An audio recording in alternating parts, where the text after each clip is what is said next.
আসসালামু আলাইকুম। আপনি এমন অতীত কখনো ভুলে যাবেন না যে অতীত আপনাকে ভবিষ্যতে শিক্ষা দিয়ে দেয়। কারণ অতীত হচ্ছে একজন মানুষের সবচেয়ে ভালো বন্ধু। একবার বিল গেটস একটি রেস্টুরেন্টে খেতে গিয়েছিল। খাওয়া দাওয়া শেষ করার পর সে ওয়েটারকে $5 বকশিশ দিল। ওয়েটার বিল গেটসের দিকে হাঁ করে তাকিয়ে রইল। তখন বিল গেটস তাকে বলল, কী ব্যাপার, তুমি আমার দিকে হাঁ করে তাকিয়ে আছো কেন? তখন ওয়েটার বলল, স্যার, গতকাল আপনার ছেলে আমাদের রেস্টুরেন্টে খেতে আসছিল। খাওয়া দাওয়া শেষ করার পর সে আমাকে $100 বকশিশ দিল, আর আপনি তার বাবা এবং আপনি বিশ্বের সেরা ধনী হয়ে আমাকে মাত্র $5 বকশিশ দিলেন। এজন্য আমি আপনার দিকে হাঁ করে তাকিয়ে আছি। তখন বিল গেটস বলল, সে হচ্ছে বিশ্বের সেরা ধনীর ছেলে, আর আমি হচ্ছি একজন কাঠুরিয়ার ছেলে।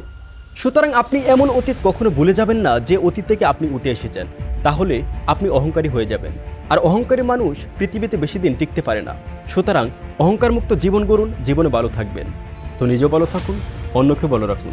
আসসালামু আলাইকুম।